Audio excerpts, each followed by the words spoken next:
What's going on, Arizona? Is everyone ready to win this thing? All right, guys. We have an incredible opportunity, something we probably have never had.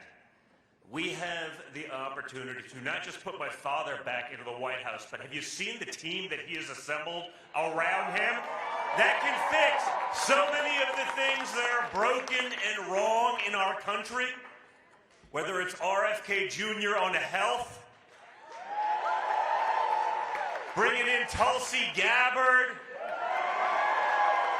I saw last night Ron Paul now wants to get involved. And then, how do you like to set Elon Musk loose on the bureaucracy?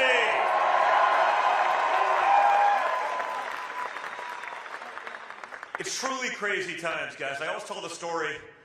Last summer, I took a couple of my boys. We went on a father-son fishing trip, and we came back, and I had my 10-year-old, my 14-year-old, and me, and we went to McDonald's.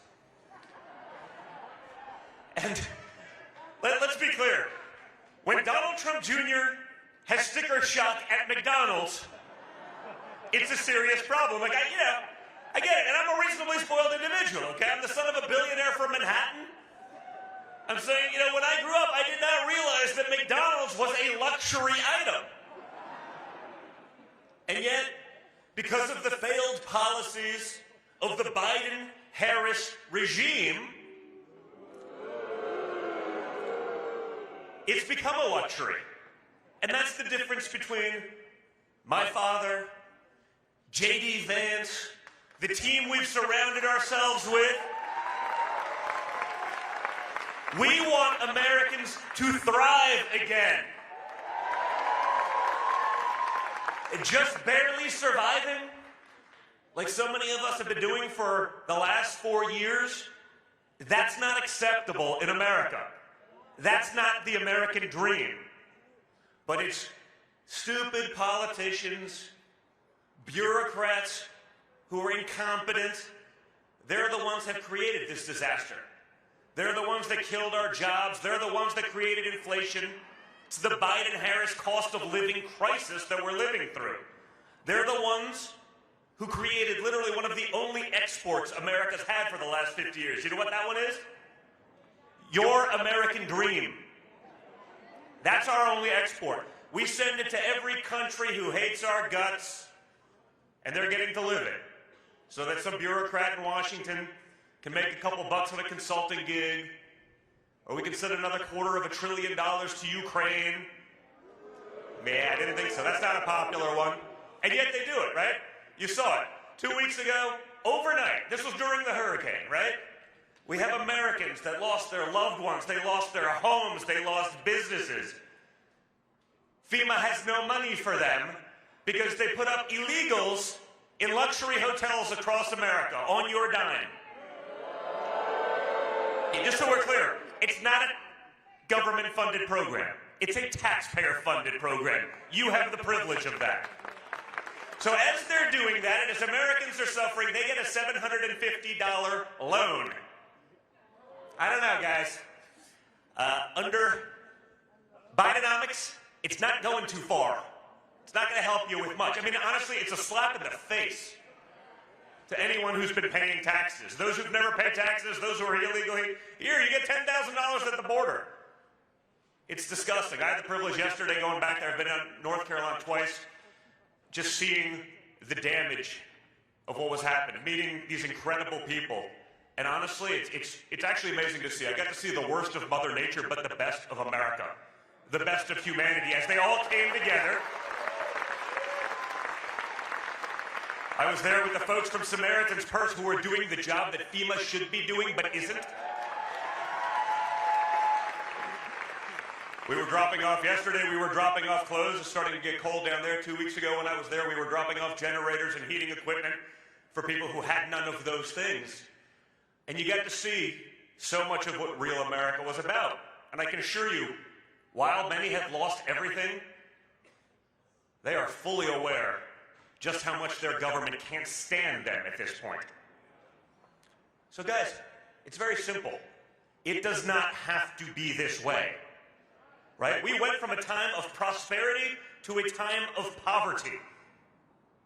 We went from a time of peace to a time of war. Each and every day we see ourselves inching closer to the brink of World War III.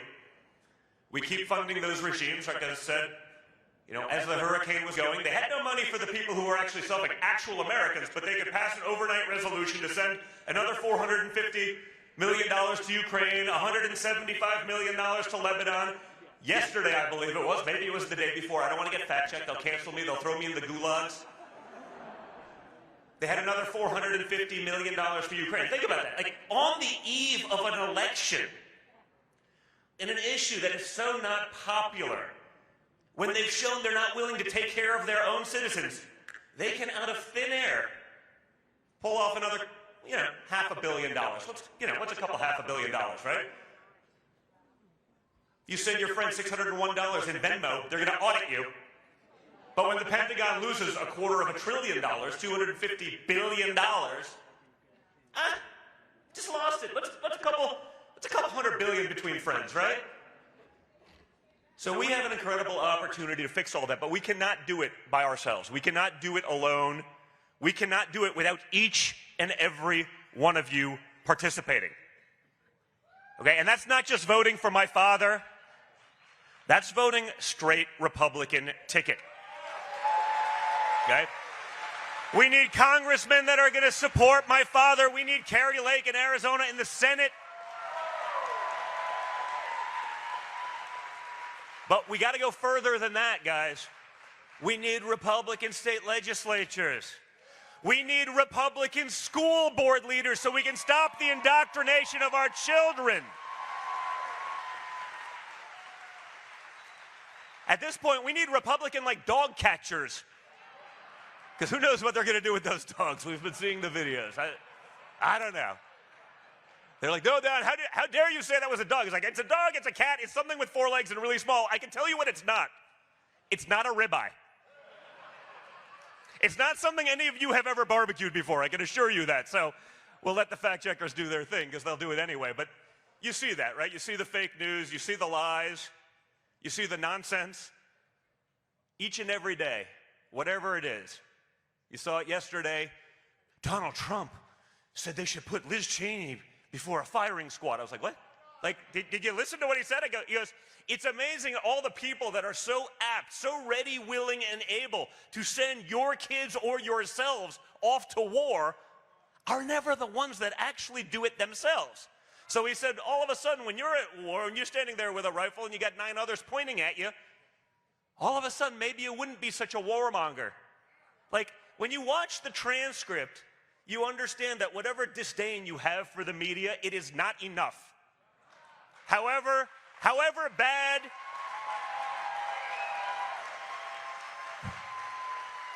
am I right?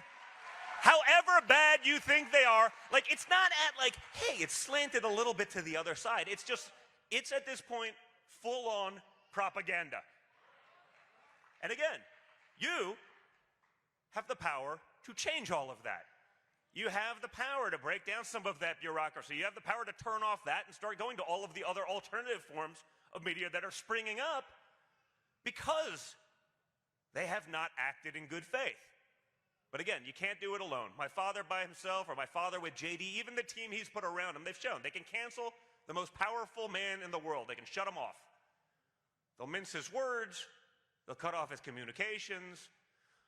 They'll try to impeach him twice. They'll try to jail him. They'll try to take away his businesses. They'll try to bankrupt him. And when all of that doesn't work, you create enough rhetoric. You lie, right? Someone's a Nazi and a fascist. You say that enough. I'm like, I don't know. Doesn't seem like it. We did have 4 years under President Trump, and we had an incredible economy. We had real wage growth for the lowest income earners. We were signing peace deals in the Middle East. We had a secure border. We're slowing down the fentanyl and drugs that are poisoning and killing all of our children. Doesn't seem like it was that unreasonable. No, but guys, the media will tell you Kamala Harris is going to be an agent of change. I'm like, I'm not buying it. You know why? Well, no, she's changed things for sure, but she's changed everything for the worse. I mean, we've seen that because we had 4 years under Trump and we had all those successes. And then it was like flipping a switch. Disaster. Honestly, that was the thing that was shocking to me. The most shocking was how quickly they could destroy our country, how quickly they could break up all the policies that were so effective so they can push their woke garbage on you. But again, without all of you guys, without the help in the Senate, I don't want to win the presidency if we don't have a good Senate, we don't have good House candidates, and we don't have it all the way downstream. I've been there. I get it. You know, I didn't get quite what they did to my father, but I did 50 hours of congressional testimony for treason. That's a crime punishable by death. Minor details at this point. It's like an average Tuesday for my family. And I understand that, and I apologize, that I am not the upstanding citizen that Hunter Biden is, but now I know, no.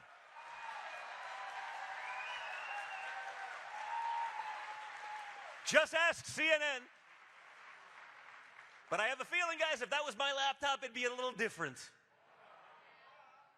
But just like we don't have the mainstream media and we don't have big tech doing our artificial boosting or the suppression of the other side like they do to all of us, you know, they also have 52 intelligence agents that say, it was definitely Russian disinformation. I'm like, I don't know. You know how I knew it wasn't Russian disinformation? Because Hunter Biden himself didn't come out and say it was wrong or it was off, right? Like, if that's my laptop and it's not me, I'm saying, like, hey, guys, not me. But they knew. And they had him doing that bidding. And then you see the ads on TV, you know, 30, 50, whatever it is, intelligence agents really support Kamala Harris. I'm like, you mean the same guys that lied to the American people? The people that talk about fascism, the people that talk about misinformation, they're the ones acting like actual fascists. They're the ones spreading misinformation. So for the next 3 days and change, guys, I just ask you to have the same fight you saw in my father, whether it was through his presidency, whether it's all the stuff they put him through after, whether it was on July 13th when they tried to literally kill him, when he got shot in the face and he came back defiant.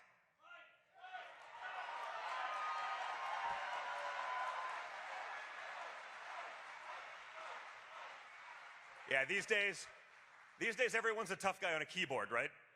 It's a little different when you actually get shot in the face, and that shows your true character. And that spirit I saw from him that day was the most proud I'd ever been of him. That spirit, that fight, that resolve, that's what kept us out of wars. That's what kept the dictators in check. That's what allowed us to make great trade deals so Americans actually benefit from policy for a change. That's what we need, and we need all of you guys to have that for the next couple days. I know a lot of you have early voted. Raise your hands if you've early voted. All right, so now you have some free time. No. If I get to travel the country and do like 7 of these a day for the last 3 months, you guys can spend 3 days and drive your friends to the polls. You call your friends in Arizona, make sure they're voting straight ticket. Explain the other ballot initiatives to them if they don't know. Then you call your friends in the other swing states and all of the other states, because I want to make sure this is a blowout. We need to make sure it's too big to rig.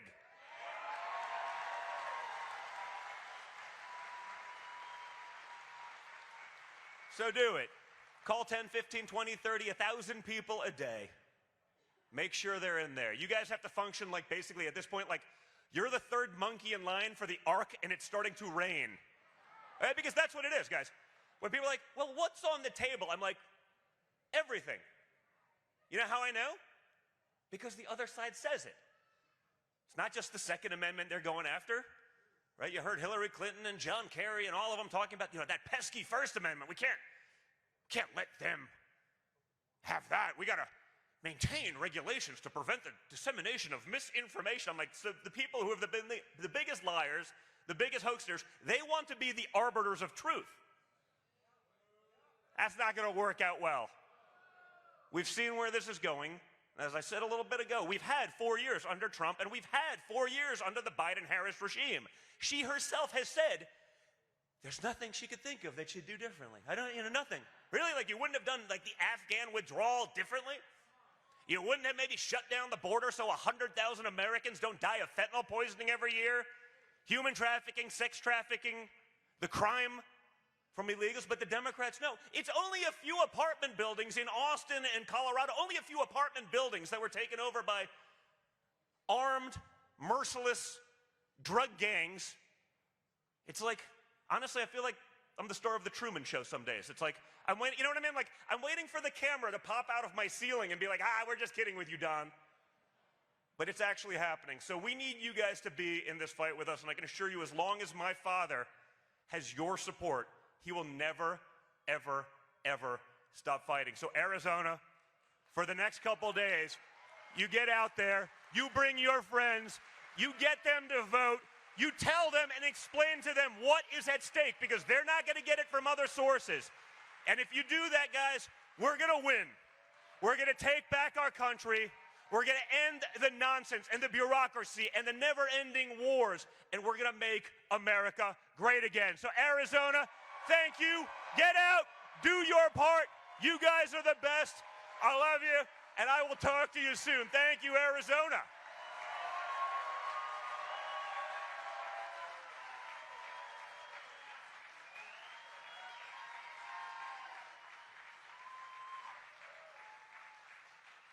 Ladies and gentlemen, please welcome to the stage the next Vice President and Second Lady of the United States, Senator Thank you.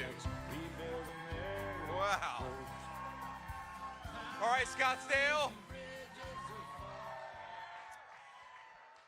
It's good to be in Scottsdale. It's good to be in the great state of Arizona. And in just 3 short days, we are going to return the White House back to the American people. We're going to make Donald J. Trump the next president of the United States. Now, I want to thank Don, of course, for that incredible start. I always hate following Donald Trump Jr., but I can't be too pissed off because I did ask him to speak first. So it's kind of my fault. I got to follow my friend Don. But look, Don, the thing about not just the president, but the family has sacrificed so much in the name of service to this country. And, I think it's a great credit to the United States of America. It's a great credit to the Republican Party, and it's a great credit to all of us that Don is here fighting to take back the country and fighting to give the American people a president that is actually fit to lead this great country.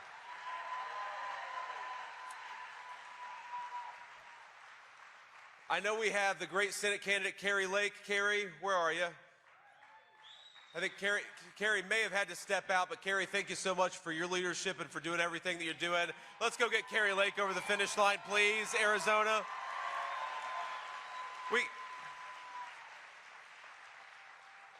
We can't do this alone. We can't solve every problem, of course, but we can't even govern effectively unless we've got the right allies in Washington, D.C.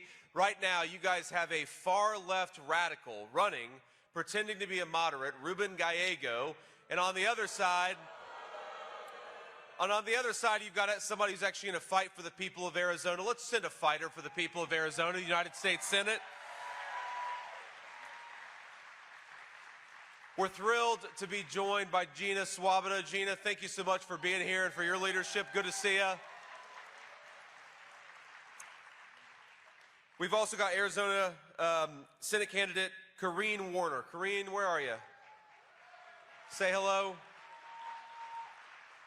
Thank you, Corrine. And then finally, we've got Arizona State House Representative Steve Montenegro. Where are you, Steve? Thank you for your leadership, man. God bless you.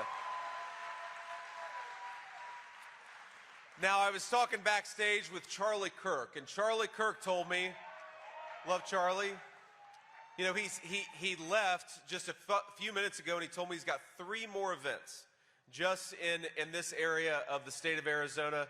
And here's what he told me, that in just this area, we've got 400,000 unreturned absentee ballots from Republicans. And here's what I'm asking you to do over the next 3 days is go and chase those 400,000 ballots. If you know somebody who's got a ballot, tell them to drop it off or get it in the mail. We've got to bank as many, sorry, not the mail, Okay, drop them off. That's right. Do not send them in the mail. Drop them off. Thank you.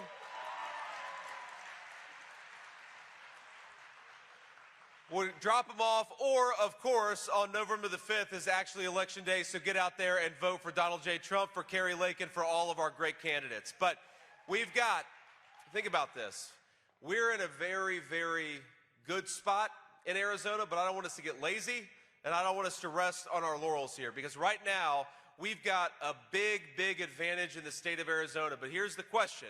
Are we going to work our tails off over the next 3 days to build on that advantage, to bank as many votes as possible, and to make this thing too big to rig? That is the goal over the next 3 days.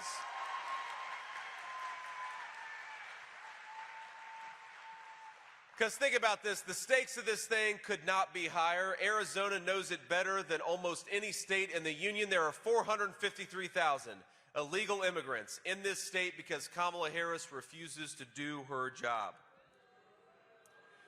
In the United States of America, there are 425,000 criminal illegal aliens, people who have committed murders, people who have committed assaults, people who have gone after our fellow citizens. And I know we've got some United States Marines in the room, right? Great.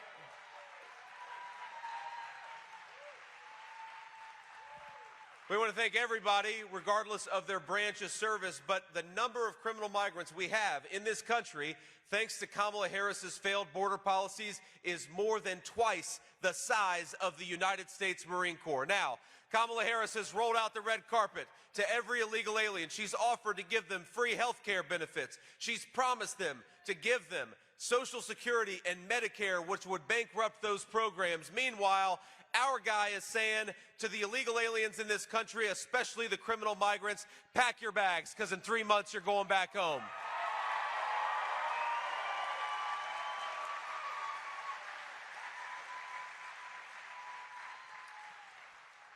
The cost of this border crisis to the state of Arizona is unbelievable. $1.4 billion that this state spends every single year to care for illegal immigration.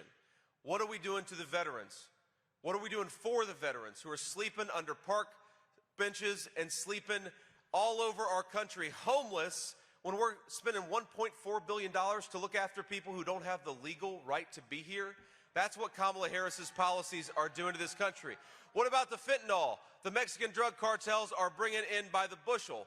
I was raised by somebody who struggled with addiction. And I'm proud of my mom. She's been clean and sober for 10 years, my friends, and that's an incredible grace that we've been given. But what happens to second chances when you allow the drug cartels to bring in fentanyl by the ton, which could kill every man, woman, and child in the United States of America? How many of our citizens, how many of our families have been deprived of that second chance with their loved one because Kamala Harris would rather invite the Mexican drug cartels into our country than enforce the law against them?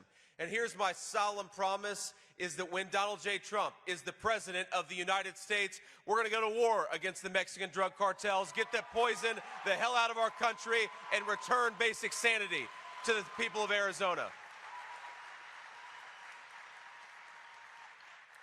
It's not just the fentanyl, it's the kids who are not getting a good education, because we've got thousands of people in Arizona schools, and a lot of them, let's be honest, are good people. I don't blame them. I blame Kamala Harris for letting the illegal immigration problem fester. But what does it do to the education of an American child when you drop thousands of kids into their school district who don't speak English? What does it do to our healthcare system here in Arizona when you let in hundreds of thousands of people who don't have the right to be here? We can be compassionate, my friends, and we ought to be compassionate, but the compassion for the American president has to start with the American people and the people who have the legal right to be here.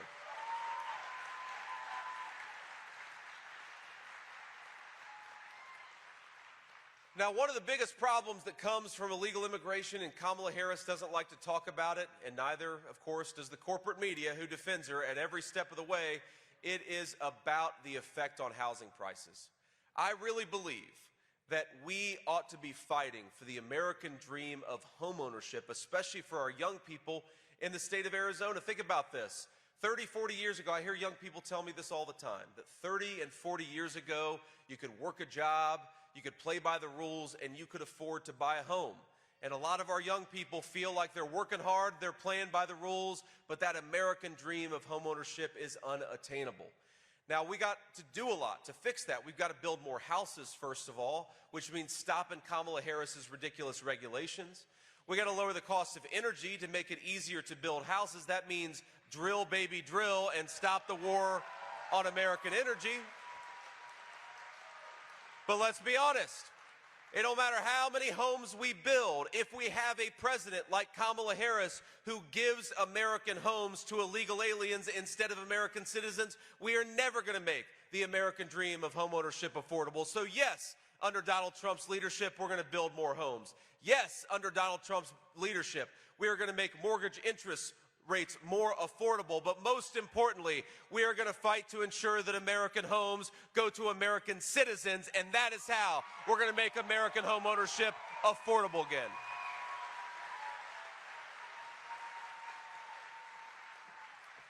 And that brings me, of course, when we talk about this affordability crisis, it's not just homes, it's groceries, it's utilities, it's credit card delinquency rates in this country right now have just gone north of 9%. You know what that means? That means 1 in 10 of our fellow citizens can't afford to pay the bills.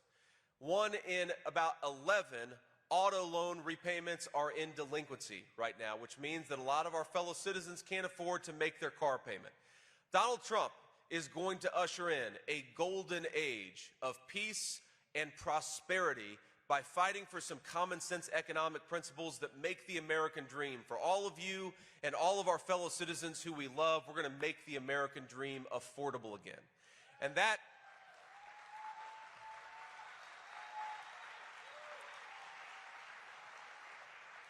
but it's not going to happen.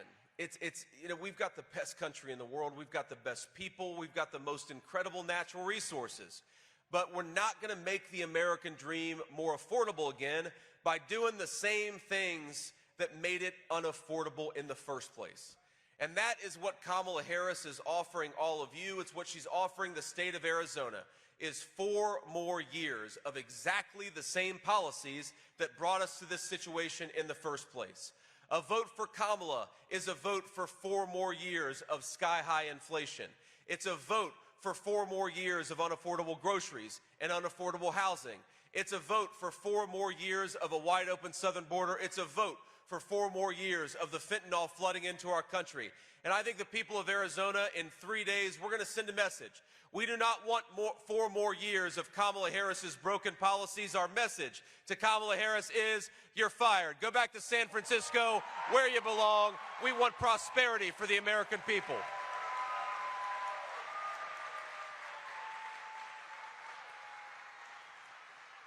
Now, I will say, you know, as an act of bipartisanship here, I know we have a lot of praying people in this audience, and I am too.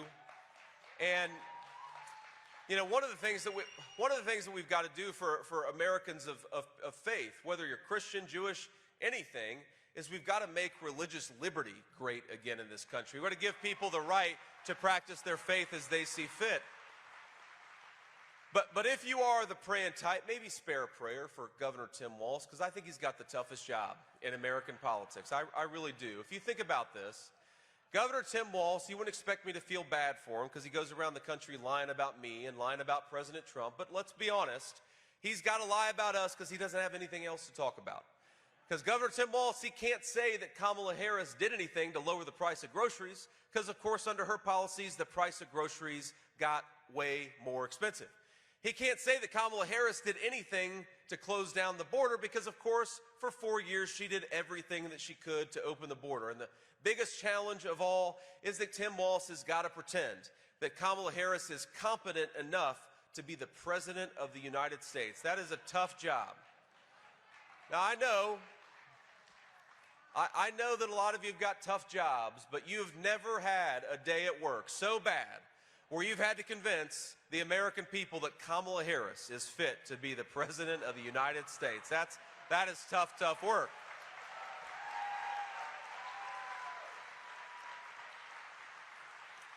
You know, I saw Tim Walz's plane this morning in Las Vegas, Nevada, when we were flying from there to here.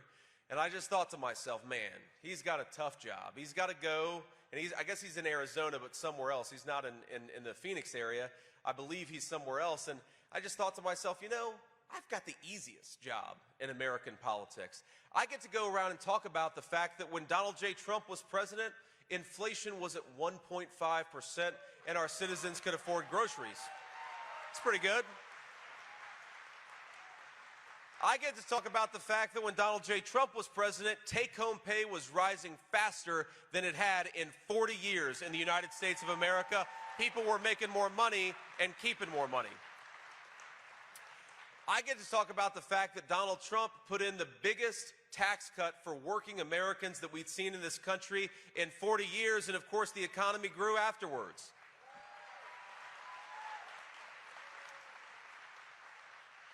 And I got to talk about the fact, and I get to talk about the fact that when Donald Trump was president, we created millions of high-paying, high-quality American jobs, and we did it in the private sector where most American prosperity actually lives. Now, here's the thing. Governor Walz's job got a little harder because it turns out yesterday that while Kamala Harris has been going around the country bragging about how good the economy is, it turns out that the American economy last month lost 28,000 private sector jobs. The American economy last month lost 46,000 American manufacturing jobs. Now, it's interesting, though. If you read the jobs report, just the top line, it says the American economy gained 12,000 jobs. You know what that means? All government. We created more government jobs than we did lose private sector jobs. And that is, in some ways, the Kamala Harris economy in a nutshell. You're paying higher taxes. You're paying higher grocery prices. You're getting worse jobs with lower wages. But the government bureaucrats who work for Kamala Harris, they're doing just fine. Well, when Donald J. Trump is president, that is going to change. We're going to fire some bureaucrats and make sure we hire American workers at good wages.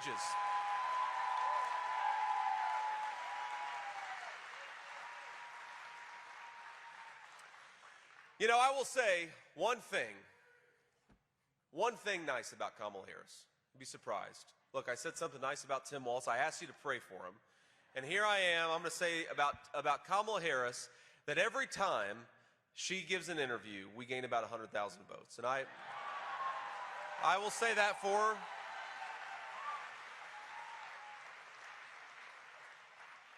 You know, I called the president yesterday. I said, sir, here's our strategy for the last 3 days.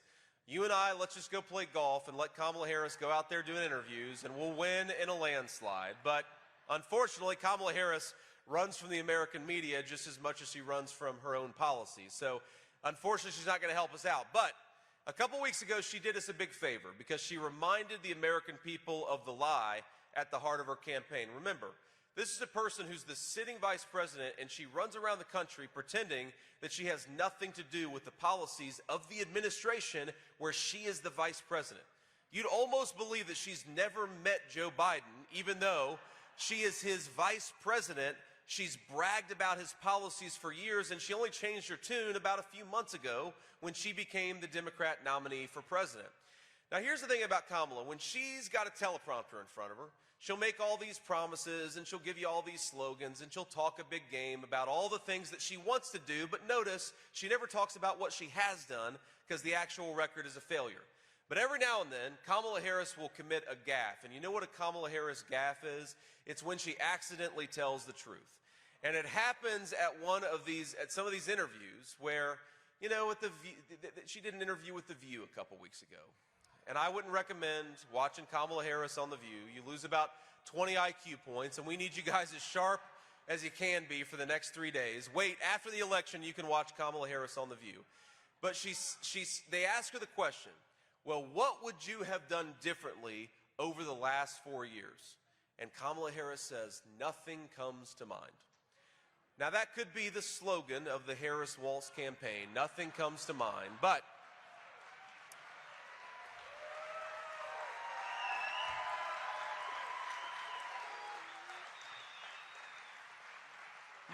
think about this, that she said in plain English for everybody to hear that she wouldn't have done anything differently over the last 4 years. That means that if you vote for Kamala Harris, you're going to get more of the same. More of the same open border, more of the same policies that drive up the cost of groceries, gas, and everything else, more of the same failed leadership, more of the same chaos all over the world, and more of the same failed leadership in the Oval Office. But we've got an opportunity to take this country, to take the state of Arizona in a new direction.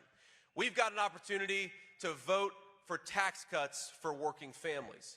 We've got an opportunity to secure that southern border. We've got an opportunity to give us a president in the White House who can actually do the job. We've got an opportunity in 3 days to make Donald J. Trump the next president of the United States, and that's what we got to do.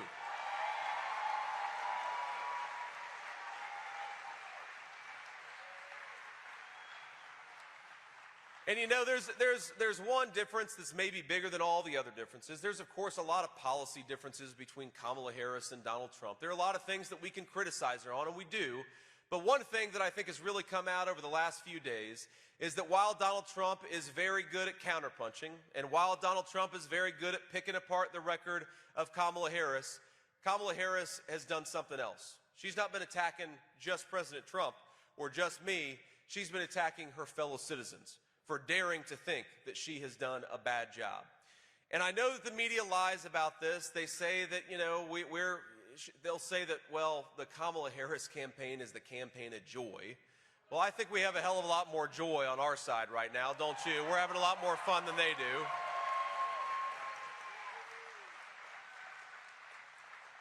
But there's no joy when Kamala Harris's boss calls half of America garbage for thinking that they're doing a bad job. There's no joy when Kamala Harris calls the opposition fascists and Nazis for daring to think that Kamala Harris ought to actually do her job rather than just talking about doing her job. You know, when Tim Walz talks about thousands and thousands of patriots gathered in Madison Square Garden for a celebration of this country that all of us love, when he calls those people fascists and he compares it to a Nazi rally, even though there were people in that rally, and I know them, who were actually victims of the Holocaust and survived to tell the tale about it, what he's really saying is that the American people are bad people for disagreeing with Tim Walz and Kamala Harris. And that's, I think, something that we've really got to change in this country. Look, I am obviously standing here asking to be your next vice president. I am a proud Republican because I think Republicans got the best ideas.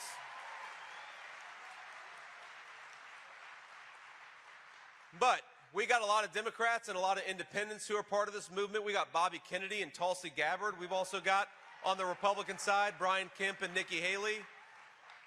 You're welcome. You're welcome in this big tent so long as you believe in common sense, but we have got to stop electing politicians who call half of the country garbage, who call half the country Nazis, who call half the country fascists. Because if you go down that pathway, what you're doing is fundamentally you're telling the American people that they're not allowed to criticize their own government. Well, Kamala Harris, I've got news for you. The mom who's worried about putting food on the table because grocery prices are too high, she's not garbage. She's a patriot for doing her job as a citizen and as a mother.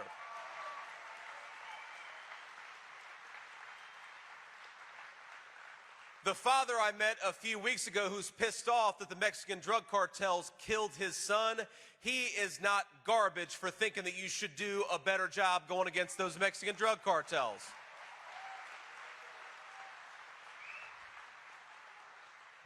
The grandmother I met who's worried about raising her grandchildren in a neighborhood with basic peace and basic security, she's not garbage for thinking that you should back the blue instead of attacking American law enforcement.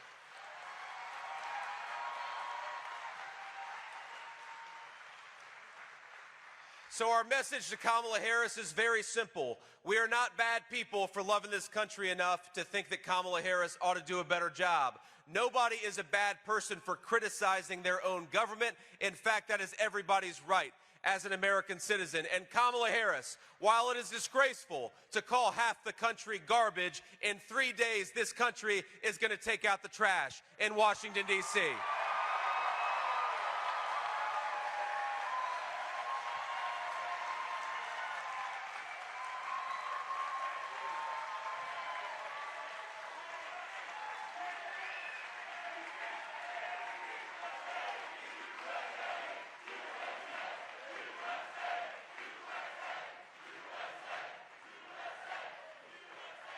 So, I'll leave you with one final thought, my friends. One final thought here, and it's this. Like I said, we got to get out there and chase those ballots, encourage those 400,000 to drop them off. Do not mail them in. Drop those 400,000 ballots off. And of course, if you don't make it before November the 5th, get out there and vote on November the 5th. Because the stakes in this election, it's so much bigger than red team versus blue team. It's so much bigger than just beating Kamala Harris. As much as it's going to be fun to beat Kamala Harris and the Democrats, trust me, I'm going to enjoy it more than any of you will even. Here's what's at stake. What's at stake is that our citizens are struggling. We've got the greatest country in the world. We've got the best natural resources, the most beautiful people, the most beautiful landscapes, and I believe the most talented human beings anywhere in the world, right here in the United States of America. I really do believe that with better leadership, we are on the cusp of a golden age of American prosperity.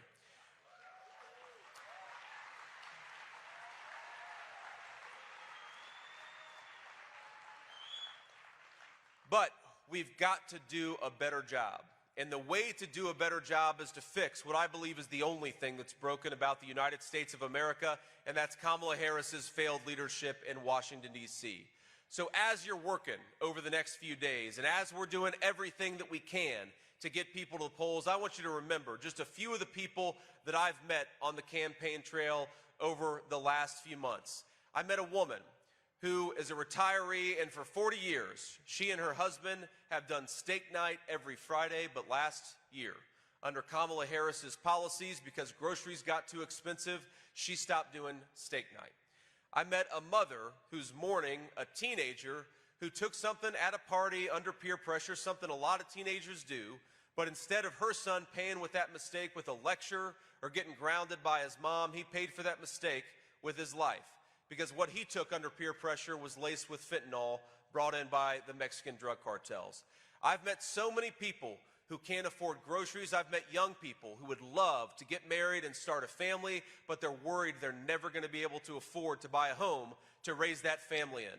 Those people, our fellow Americans, they deserve to be able to have steak night on Friday. They deserve to be able to pay their utility bills. They deserve to live in safe and secure communities, and they deserve to have a president who's going to fight for them rather than call them garbage. The only way that's going to happen, my friends, is if we get out there and vote. So let's give the American people a president they deserve. Let's give the American people Donald J. Trump. God bless you all. Thank you for having me, and let's get it done. Thank you.